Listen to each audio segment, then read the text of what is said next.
tirando todos os resultados, vai sobrar um jovem da periferia querendo encontrar seu espaço no mundo, que, a partir do momento que começou a encontrar esse seu lugar no mundo, teve vontade de contar para outras pessoas como é que funciona. Um exemplo típico é o seguinte: quando eu era bem jovem, eu via uma pessoa bem arrumada na rua, eu tinha vontade de parar ela e perguntar: cara, como é que você fez? Como é que foi? Qual é o teu caminho? Eu tinha vontade de perguntar. Eu entendia que se alguém pudesse me explicar, encurtaria o meu caminho. Então, tão logo aquele garoto começou a achar o seu caminho, as coisas começaram a acontecer na minha vida, eu tive o sentimento oposto. Eu tive o sentimento de eu ser aquele cara que contava para outras pessoas como é que foi que eu fiz. E acho que isso que me levou a me tornar um líder dentro da minha empresa, ajudar outras jovens a transformarem as suas vidas. E depois que eu já tinha atingido um patamar bem elevado, estava morando nos Estados Unidos, meu negócio estava crescendo, já tinha mais de 7 mil funcionários, já faturava, tinha dezenas de milhões de reais de lucro por ano, enfim, eu já estava numa posição muito privilegiada. A internet, ela representou um microfone para eu contar para outras pessoas como é que funciona. Eu acho que se eu tivesse tido acesso ao que eu proporciono hoje, era tudo que eu queria na minha época. Tudo que eu queria era alguém que chegou lá me contando como é que era. Então eu vejo muita utilidade nisso, sabe, João? E me sentir útil pra mim é muito importante. Porque pra mim não basta desfrutar do dinheiro que eu conquistei, não basta só desfrutar das minhas conquistas, embora eu desfrute bastante. Eu também quero ser útil. É por isso que essa é a minha essência bruta. Essa tua utilidade que você deixa muito nítida na internet, distribuindo conteúdo na internet, muito forte nas plataformas, com milhões de seguidores. Você é o cara que tinha milhões de seguidores e grande massa crítica, não tinha nem 100 mil seguidores.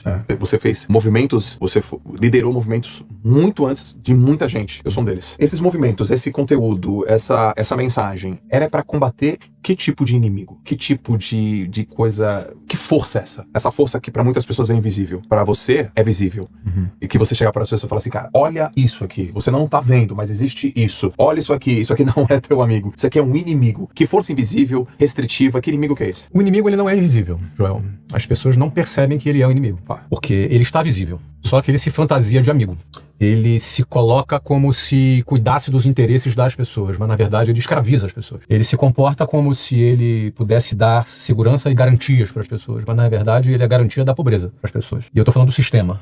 Parece uma coisa uma entidade meio sistema. O que é o sistema? O que é o sistema? O sistema é a engrenagem de como as coisas funcionam. O sistema começa com um modelo educacional, que é seguido do emprego e que é seguido da previdência social. Esse é o sistema. Isso tudo nessa camada se apresenta como a solução e a garantia para as pessoas. O sistema educacional padronizado pelo MEC é muito ruim, é muito fraco, é muito defasado, então ele não tem condição de dar garantias para as pessoas, ao contrário, é uma máquina de desigualdade social. Aliás, quem tem acesso a uma educação melhor, porque o pai pode pagar, não aquilo que o Estado oferece, tem vantagem.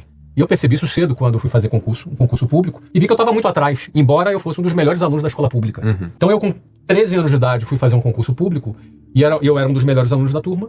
Me dei conta que eu era um dos piores daquele concurso. Então eu me senti enganado. Eu estava seguindo uma cartilha à risca, e de repente, sendo um dos melhores alunos daquela cartilha, eu me tornei um dos piores naquele concurso. E não só não fui aprovado naquele concurso, como eu quase fui reprovado na 8ª série, porque minha mãe deu o salário dela inteiro para pagar aquela escola para mim.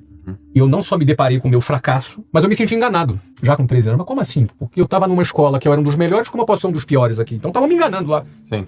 Tava me enganando. Depois, no final por 3 anos eu fiz o mesmo concurso até ser aprovado, mas levei 3 anos. Tirei a diferença, mas foram intermináveis 3 anos. Eu parei de estudar, inclusive, não fui pro ensino médio, porque eu foquei 100% naquele concurso. Sim. E aí depois, eu indo pra escola, eu pegava um ônibus que passava numa rua que se chamava Avenida Suburbana, no Rio de Janeiro, e essa rua é uma rua cheia de bancos. E eu percebi que, numa determinada data do mês, aqueles bancos ficavam com uma fila interminável, rodando o quarteirão. E eu achava estranho, eram só velhinhos, né, naquela fila. E uma vez eu perguntei para uma pessoa dentro do ônibus, os ônibus eram lotados, eu em pé, do lado de uma pessoa, eu tomei coragem e perguntei para aquela pessoa do que se tratava aquela fila.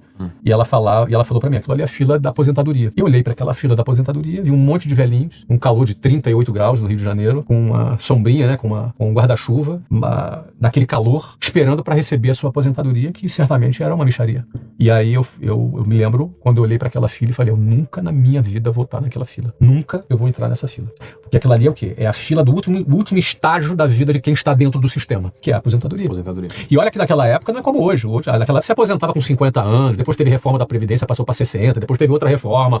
E vai ter outras, porque a conta não fecha. É um modelo falido, é um modelo que promete garantias, promete segurança, mas é um modelo completamente falido. A conta não fecha da Previdência e não vai fechar. É impossível fechar. É uma questão matemática. Então, no fundo, esse inimigo, ele se apresenta como amigo, mas na verdade ele é inimigo. Por que é inimigo? Porque o cara passa 10, 12 anos estudando nesse modelo que é falido, depois ele vai para um modelo trabalhista que explora a pessoa. E aí não é o empresário que explora a pessoa, é um modelo que explora. Por exemplo, o funcionário tem o FGTS. O que é o FGTS? Nada mais é do que o dinheiro do próprio funcionário, que é confiscado pelo Estado, e que é obrigado a ficar numa conta a qual ele não tem acesso, e que esse dinheiro fica aplicado e não corrige sequer a inflação. Cara, isso é muito... É um confisco do dinheiro do cara. Não, mas isso aí é um fundo de garantia para te proteger. Ou seja, o inimigo, ele se traveste, ele se fantasia de amigo.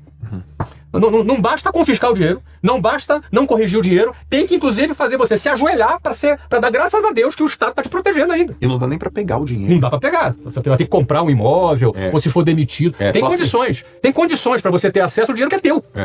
Então, cara, eu fico vendo essa situação e muitas pessoas não percebem. O 13º salário não é um salário extra, como a pessoa pensa. Ele é o salário anual do cara dividido em 13. Porque uma empresa faz um orçamento anual. Você faz orçamento na tua empresa? Sim. É anual? Sim. Pronto, então eu vou gastar tanto. É isso. E aí ele pega o salário e divide em 13. Então, em outras palavras, é um empréstimo compulsório que o empregado vai pro patrão. Ou seja, o patrão vai pagar o último salário dele do 13º mês e sem correção. Sem nenhuma correção. E você tem que levantar a mão pro céu, porque eu tô ganhando um salário extra. Não é salário extra. As pessoas acreditam nisso, mas não é salário extra. E aí entra a Previdência, e por aí vai, os descontos. Para pra pensar. Não, desconto tem muito. É um desconto descomunal. É descomunal. Descomunal, o desconto. E aí, se o cara ganha 10 mil reais, ele vai ter uns 3,5 de desconto. Aí ele recebe 6,5 na mão. Só que é o seguinte, ele custa pra empresa 19. Isso. Porque o salário dele é 10, a empresa gasta 19. Ele recebe 6,5. Só que do 6,5 que ele recebe, Joel, metade do que ele vai consumir é imposto. Metade. Em média, hoje no Brasil, 50% é imposto embutido. Tudo que você compra. Em média, claro. Tem produto que é menos, tem produto que é mais. Exemplo de carro, por exemplo, né? Carro é uns 40 e poucos por cento, 45%, mais ou menos, né? Eu não lembro de cabeça, mas é 40 e poucos por cento. Cerveja, deve ser 60%, 70%. Produtos de cesta básica é menos, mas na média, 50%. Em outras palavras, se você recebeu 6,5%, desculpa, se o teu salário era 10, você recebeu 6.500 na mão, no fundo, esses 6.500, tudo que você for comprar, metade é imposto. Então, no fundo, esses 6.500 vale 3.250. Só que você custou para a empresa 19. Aí, pronto, agora os 3.250 é teu. Não, meu querido, desse dinheiro você vai pagar IPTU ainda, vai pagar IPVA. Você entendeu, cara? Você vai ter que pagar a escola particular pro seu filho, porque você teve o teu salário descontado ali para pagar os impostos, só que a escola que o Estado entrega é uma porcaria. Aí você vai ter que pagar. A primeira coisa que uma pessoa quando melhora de vida, Joel, é tirar o filho da escola pública e botar na escola particular. Porque ele quer o melhor pro futuro do filho. Então você paga 2 vezes. Aí você já pagou por segurança pública, mas o Estado sequer tem controle do território, porque tem bandidagem, tem PCC, tem Comando Vermelho, você tem um monte de facção que domina, porque o Estado não tem controle sequer do território, de muitos lugares. E aí você tem que pagar segurança. Aí você vai morar no condomínio fechado, vai pagar um carro blindado, você vai pagar seguro. Mas aí é o seguinte, você pagou pelo SUS, você pagou pela educação, você pagou pela saúde pública. Mas agora, com aquele 3.200 de um salário que era 10, que você custa 19, você vai ter que pagar agora plano de saúde. Então, esse sistema escraviza as pessoas. Não é o empresário que escraviza a pessoa, é o sistema que escraviza. E ele se traveste de amigo, cara. Não é amigo, é inimigo. Quando as pessoas entendem que é inimigo, aí o jogo muda. Aí ela vai ter uma outra postura, entendeu? Além dessa percepção, dessa noção, que é o primeiro caminho para... Com 17 anos, 16 anos eu comecei. Começou, né? Para perceber, né? Igual o mito do Platão, o mito da caverna. O mito da caverna. É o mito da caverna de Platão. Pô, olha só, cara, tem lá um mundo, tem luz, tem árvore, tem fora da caverna. Lá de fora da caverna. Qual que você acredita que é a solução para isso? Além da consciência. Primeira coisa, cara, você tá consciente disso, consciente do que você paga, do teu desconto, da máquina que é falida, que ela não prepara, pelo contrário, ela te coloca em situação de desigualdade. Qual que é o caminho? Joel, tem uma, se não me engano, é Harriet Tubman, se não me engano, uma abolicionista negra americana que trabalhou libertando escravos nos Estados Unidos. Ela tem uma frase que é assim, ó: libertei 1.000 escravos, só não libertei mais 1.000 porque eles não sabiam que eram escravos. Eu penso que abrir os olhos é a primeira coisa. Entender que aquilo que se traveste de amigo, na verdade, é inimigo, é a primeira coisa. A gente entender que toda essa exploração que existe sobre as pessoas, eu falo isso, cara, tendo a grana que eu tenho, o patrimônio que eu tenho, pra mim não muda nada na minha vida, mas eu vim de baixo, eu não consigo. Aliás, eu arrumo problema falando esse tipo de coisa. Posso ser censurado, posso ser processado, Você entendeu? Mas eu, desde quando produzo conteúdo, eu busco trazer às pessoas consciência sobre essa realidade. E se a pessoa não sabe que está sendo escravizada, muito provavelmente ela é uma candidata a permanecer escravizada pro resto da vida. Uhum. E o problema é que quando chegar lá na época do INSS, da Previdência, da aposentadoria, já era.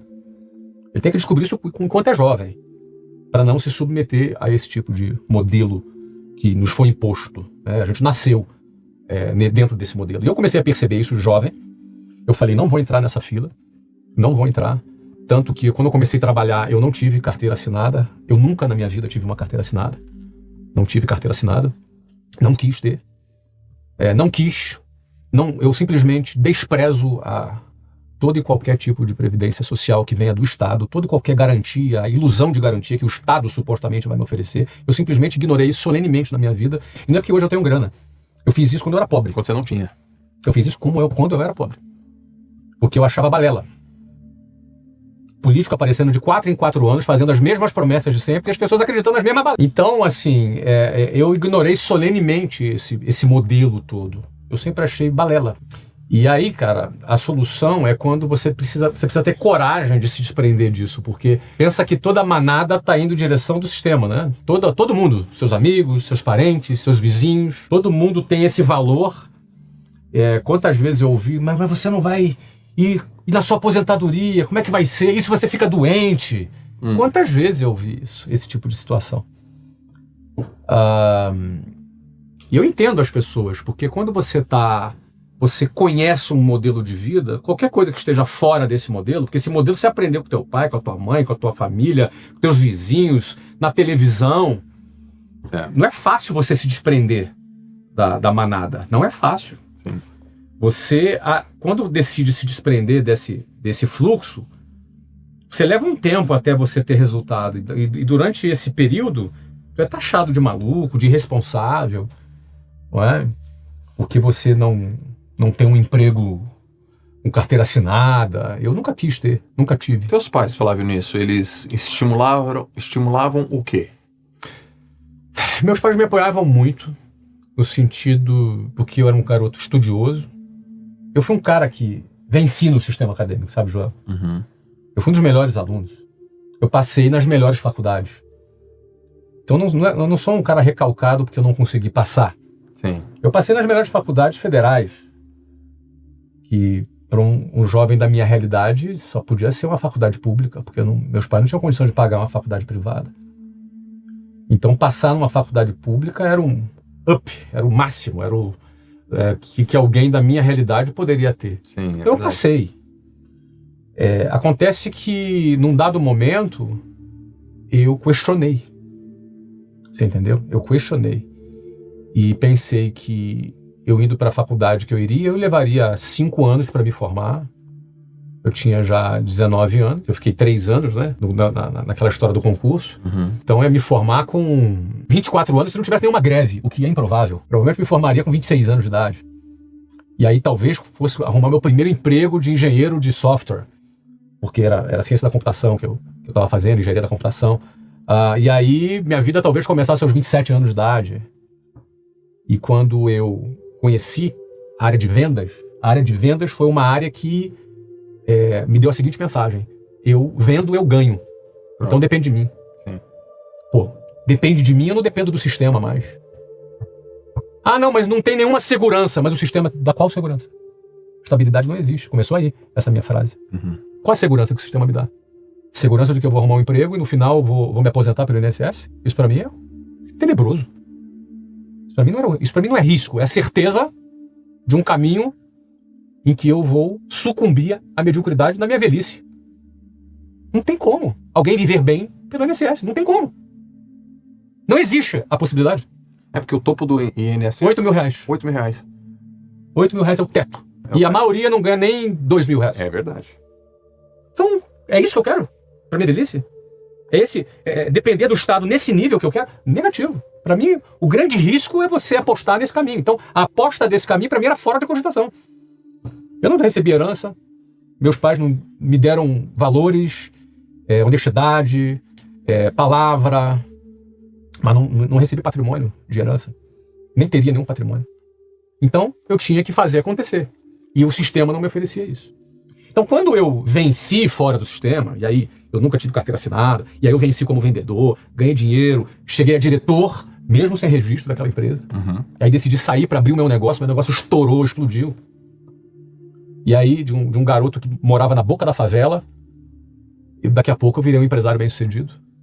Só que eu não consegui me esquecer de onde eu vim, entendeu, João? E não perdi a vontade de contar para as pessoas como é que é.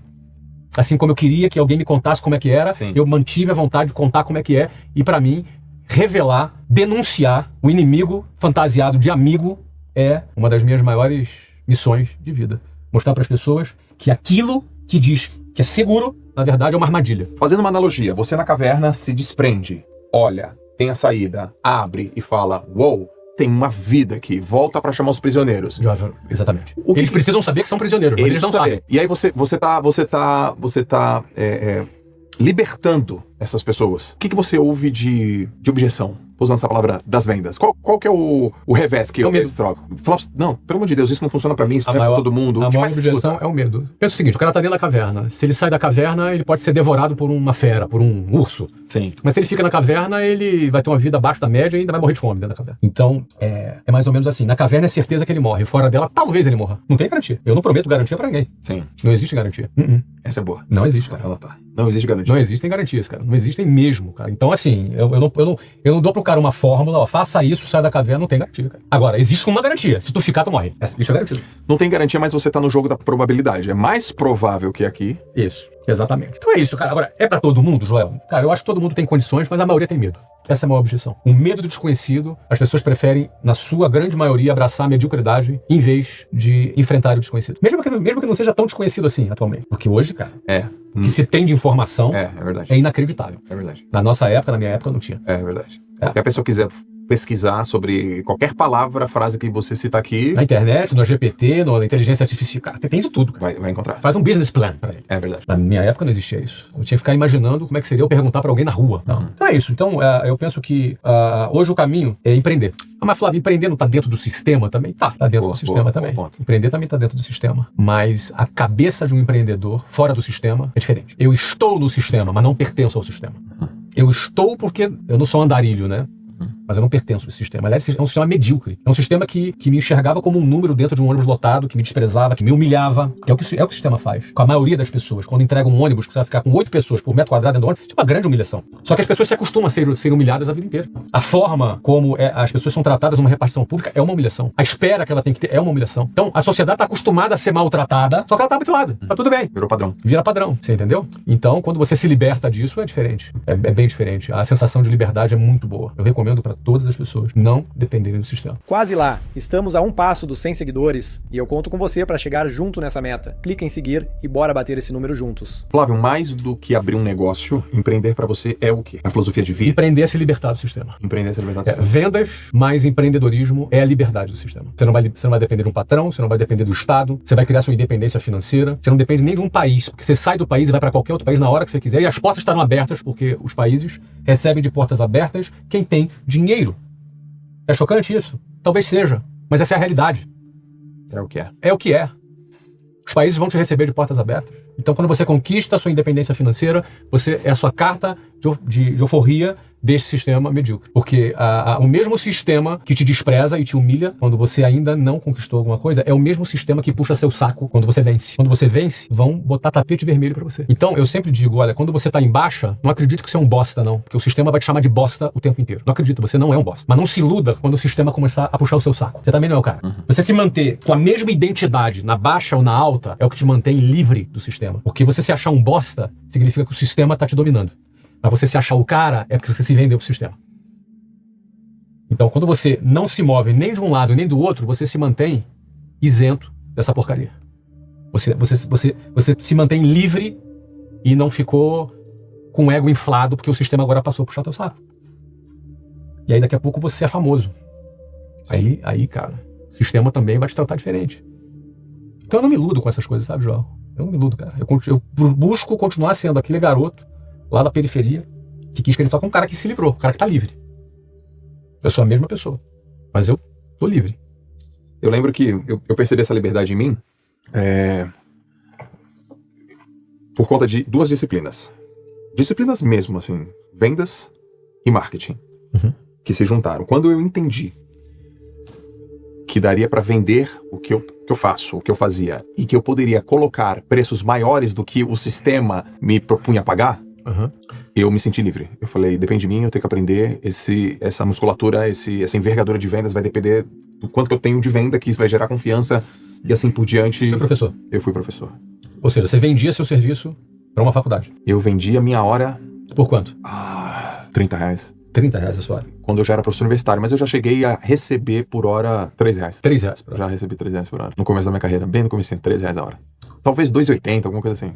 Quando eu recebia 30, aquilo ali realizava seus sonhos? Não. Mas quem decidia que era 30? O empregador. O empregador que decidia.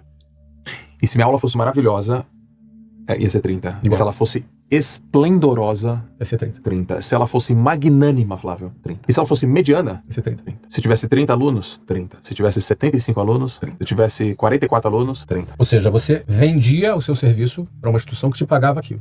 Essa é a razão da sua sensação de liberdade, quando você entendia que você podia vender para o mercado e que você não precisava ter medo de não conseguir vender para o mercado, porque esse é o medo das pessoas já. Você me perguntou da objeção. Elas têm medo. Elas têm medo de vender, mas preferem vender um pacote pequenininho para uma empresa. E aí eu não tenho como não dizer isso, eu tenho muitos funcionários. Todos eles há anos me ouvem falando isso. Então eu fico feliz quando eu tenho um funcionário que fala assim, Flávio, obrigado, vou lutar pelo meu futuro. Feliz. Você incentiva. Libertar pessoas, para mim, me motiva mais do que reter funcionário.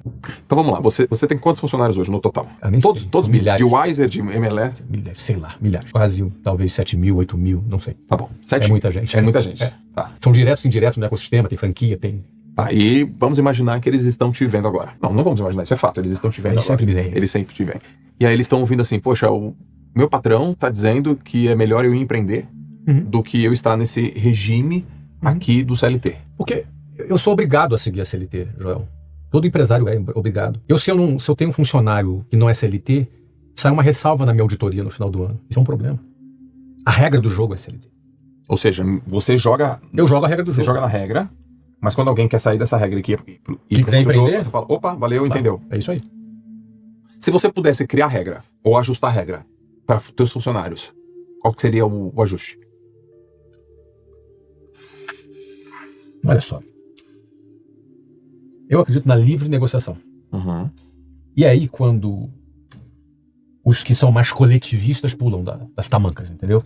Porque eles acham que o empresário vai explorar o cara. O que muita gente não percebe é o quanto o empresário depende da mão de obra. Então, na verdade, é uma relação de mão dupla, empresário e empregado. É uma relação de mão dupla. Eu, por exemplo, eu não vou dizer que todos os empresários fariam isso, entre um cara que tem salário de 10 mil, que me custa quase 19, e ele tem 3.500 de desconto, que recebe 6,5, eu preferia dar os 19 na mão dele. Me custa 19, eu preferia dar os 19 na mão dele. É muito melhor o funcionário receber os 19 do que ele receber 6,5 e ainda pagar 50% de imposto. Melhor. Aí muita gente fala, não, mas nenhum empresário daria isso. Daria, cara. O empresário gasta uma grana com treinamento, com bônus, com endomarketing para motivar a sua equipe. Uma equipe motivada e engajada produz mais. Exato. E uma equipe que ganha mais, produz mais. E mais do que isso, um mercado, se todo mundo, em vez de ter essa grana toda retida para o Estado, é para pagar as mamatas deles, né? E esse dinheiro estivesse na mão das pessoas, ia ter mais dinheiro no mercado para consumir, as empresas venderiam mais. Então, no fundo, toda essa escravidão aqui saca essa grana do mercado, das pessoas, das empresas, para as repartições públicas. Para bancar a corrupção, para bancar privilégios, para bancar salários acima do mercado, para bancar tudo isso que a gente vê e tá careca de ver todos os dias nos noticiários. Juízes ganhando centenas de milhares de reais, lagostas, jatinho. Cara, jatinho hoje virou moda. Os ministros andam só de jatinho. Antigamente era exceção, agora não. A FAB virou uma empresa de táxi aéreo. Sim. Você entendeu? Então, cara, essa bagunça, essa casa da mãe Joana, tem que ser bancada por quem? Pelo cara que está nos assistindo aí. Isso é tudo dinheiro que sai do mercado, que sai da bolsa das pessoas, que poderia estar crescendo no consumo, mas não. Está indo para repartição pública. Isso é escravidão, cara. Porque dinheiro é o tempo, é resultado do nosso tempo de trabalho. Então, parte do nosso tempo é desviado da sua finalidade, que deveria ser a gente construir a nossa vida, mas para ir para a máquina estatal. Então nós temos uma máquina estatal gigante. O judiciário brasileiro, custa mais caro do que 9 países da Europa, lá França, Itália, Inglaterra, não me lembro exatamente todos os países, estava vendo esse dado hoje. Esses países juntos têm 317 milhões de habitantes, o Brasil tem só 213 milhões de habitantes. Ou seja, em nenhum ângulo se justifica. E na sua opinião, não vai melhorar? Não vai melhorar. Vai piorar? Vai. Sinto dizer. Porque sempre foi assim. Eu tenho 53 anos de idade, Joel. Sempre foi assim. E está protegido, inclusive, pela Constituição Federal. Os aumentos são automáticos. O orçamento é travado. E nenhum presidente da República tem poder sobre isso. O presidente da República não manda nada, Joel. Nada. Nenhum presidente. Nem de direita, nem de... Ninguém manda nada. Está travado. É assim. Quem manda no Brasil são os vitalícios. Eles mandam. Os presidentes não são vitalícios. Não são vitalícios. Eles são inquilinos provisórios. Hoje está aqui, amanhã não está. Mas os vitalícios estarão pelo resto da vida. Isso tudo é sustentado pela Constituição Federal. E quem quiser mudar isso, está correndo risco. Ou, na melhor das hipóteses, alguém vai dar uma canetada que é inconstitucional. É assim que funciona. Então, não acredito que vai mudar. Você é muito pessimista. Opa, peraí. A vida toda foi assim. Quem entende como as coisas funcionam, não se ilude com o sistema. Quem entende como as coisas funcionam, não se ilude. As pessoas se iludem com o sistema, cara. Caraca, eu vou anotar essa. Se ilude. E aí por isso que fica o quê? Contando, militando na política. O cara fica esperando que alguma coisa vai acontecer. Não vai acontecer. Quem trabalha nesse regime vai parar no INSS. O INSS é quebrado. É muito provável que não tenha sequer dinheiro para pagar a aposentadoria do jovem que está trabalhando hoje. Que a conta não fecha, João. As famílias têm cada vez menos filhos, os velhos morrem cada vez mais tarde, essa conta não fecha. Então, enquanto é tempo, a pessoa tem que sair da caverna e tem que se libertar da escravidão. Isso requer que ela empreenda. Ela tem que aprender qual habilidade, Flávio? Vender. Não, primeira habilidade, questionar.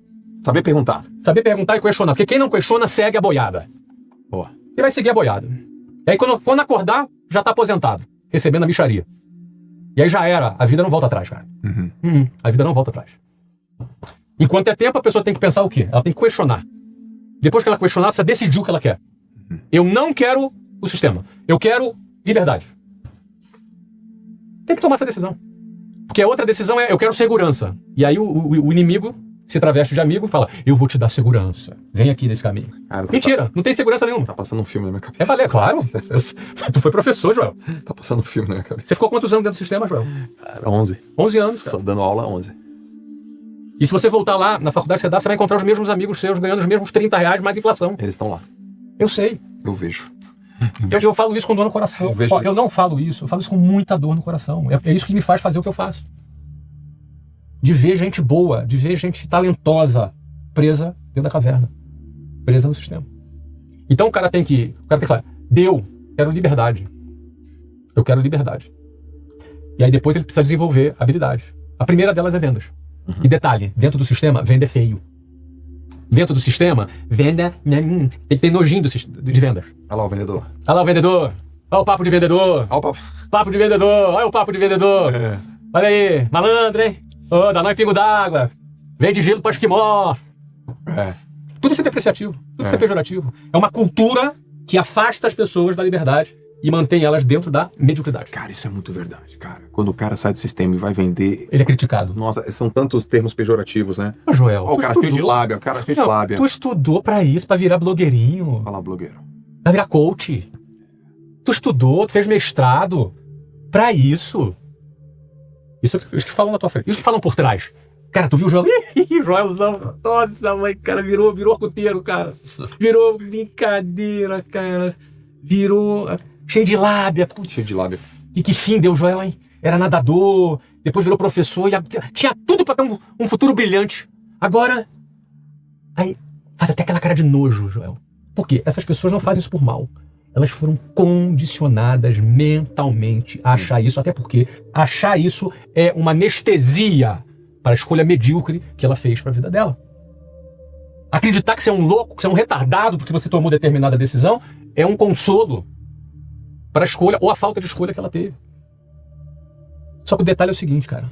Um dia o tempo passa, aí o Joel fica milionário, daqui a pouco fica multimilionário, daqui a pouco fica famoso, daqui a pouco é um cara bem sucedido, daqui a pouco tem várias empresas. Daqui a pouco o Joel é um cara rico, um cara que já fez mais de 100 milhões de patrimônio. Aí um dia aquela mesma pessoa, do alto da sua negação, olha pro Joel e ela vai pensar, onde eu errei? Talvez ela pense, não dei sorte, dei azar. Talvez ela pense, Joel é sortudo. Chance alta dela pensar isso. Chance alta. Só que não é assim. E geralmente esse cara que não entende essa relação de causa e efeito, ele deposita a sua esperança na mão de um político. Cara, e o pior é que entra a eleição, sai a eleição, ele elege quem ele quer, daqui a pouco o outro, e nada muda. É sempre a mesma coisa. Sempre a mesma coisa. Ah, mas tem um lado que é melhor. Talvez até eu tenha alguma preferência de um lado ou outro, talvez até tenha. E não significa que eu estou alienado do mundo. Eu só decidi não depender da minha vida e nem da minha família desse esquema.